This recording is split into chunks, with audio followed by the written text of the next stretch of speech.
भारत रत्न लता मंगेशकर के निधन पर पूरा देश दुखी है। राष्ट्रपति रामनाथ कोविंद, प्रधानमंत्री नरेंद्र मोदी, गृह मंत्री अमित शाह, रक्षा मंत्री राजनाथ सिंह समेत देश के कई बड़ी हस्तियों ने सोशल मीडिया पर पोस्ट शेयर कर लता मंगेशकर के निधन पर शोक व्यक्त किया है और श्रद्धांजलि दी है।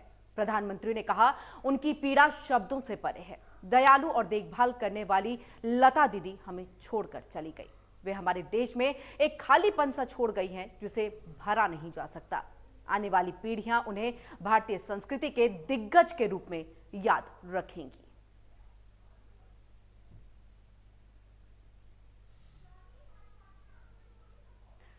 और वहीं राष्ट्रपति रामनाथ कोविंद ने भी लता मंगेशकर के निधन पर शोक व्यक्त किया है। उन्होंने ट्वीट करते हुए कहा कि लता जी का निधन उनके लिए हृदय विदारक है, जैसे कि दुनिया भर के लाखों लोगों के लिए है। उनके गीतों की विशाल श्रृंखला में भारत के सार और सुंदरता को प्रस्तुत करते हुए पीढ़ियों ने अपनी आंतरिक भावनाओं की अभिव्यक्ति पाई है। उनकी उपलब्धियां अतुलनीय रहेंगी।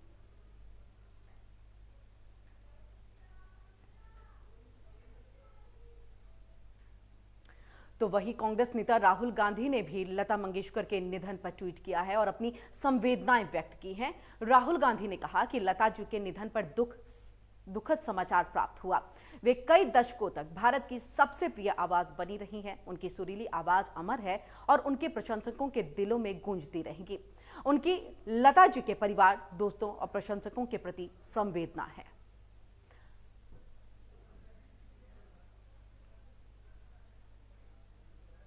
तो स्वर कोकिला लता जी के निधन पर लगातार ट्वीट करके हर कोई अपनी संवेदना को व्यक्त कर रहा है और इसी कड़ी में गृह मंत्री अमित शाह ने भी ट्वीट कर लता जी के निधन पर दुख जाहिर किया है और कहा कि सुर और संगीत की पूरक लता दीदी ने अपने सुर से न सिर्फ भारत बल्कि पूरे विश्व में हर पीढ़ी के जीवन को भारतीय संगीत की मिठास से सराबोर किया है।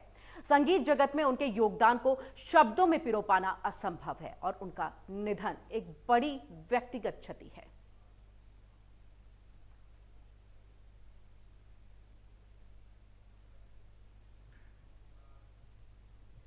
और वहीं मुख्यमंत्री योगी आदित्यनाथ ने भी स्वर कोकिला लता मंगेशकर के निधन पर शोक संवेदना व्यक्त की। उन्होंने कहा कि स्वर कोकिला भारत रत्न आदरणीय लता मंगेशकर जी का निधन अत्यंत दुखद और कला जगत के लिए अपूरणीय क्षति है।